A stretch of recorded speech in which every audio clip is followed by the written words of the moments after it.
بسم اللہ الرحمن الرحیم۔ حضرت عبداللہ بن عباس رضی اللہ تعالیٰ عنہما روایت کرتے ہیں، نبی اکرم صلی اللہ علیہ وآلہ وسلم نے ارشاد فرمایا، ایک نبی نے اپنے پروردگار کی بارگاہ میں شکایت کرتے ہوئے یہ کہا، اے میرے پروردگار، تیرے بندوں میں سے ایک بندہ ایسا ہوتا ہے جو تجھ پر ایمان رکھتا ہے اور تیری اطاعت والے کام کرتا ہے، اور تو اس سے دنیا کو دور کر دیتا ہے اور تو اس کو آزمائش میں مبتلا کر دیتا ہے،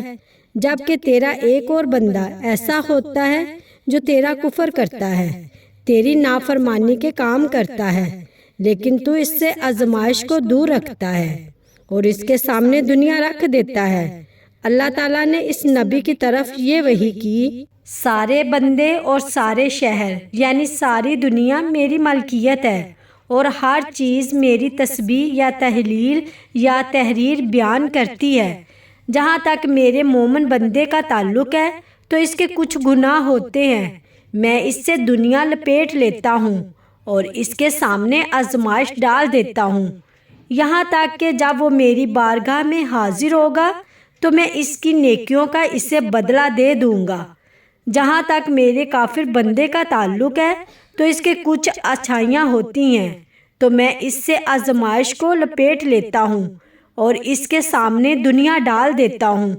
یہاں تک کہ جب وہ میری بارگاہ میں حاضر ہوگا تو میں اس کی برائیوں کا بدلہ اسے دے دوں گا۔ مجمع الزاویات حدیث نمبر 17473۔ عبداللہ بن عمر بیان کرتے ہیں، ایک دن نبی اکرم صلی اللہ علیہ وآلہ وسلم نے نماز کا ذکر کرتے ہوئے ارشاد فرمایا، جو شخص اس کی حفاظت کرے گا یہ اس کے لیے قیامت کے دن نور، برہان اور نجات کا باعث ہوگی، اور جو شخص اس کی حفاظت نہیں کرے گا تو اس کے لیے نہ کوئی نور ہوگا اور نہ برہان ہوگی اور نہ نجات ہوگی، اور ایسا شخص قیامت کے دن فرعون، حامان اور ابی بن خلف کے ساتھ ہوگا۔ مجمع الزاویات حدیث نمبر 1611۔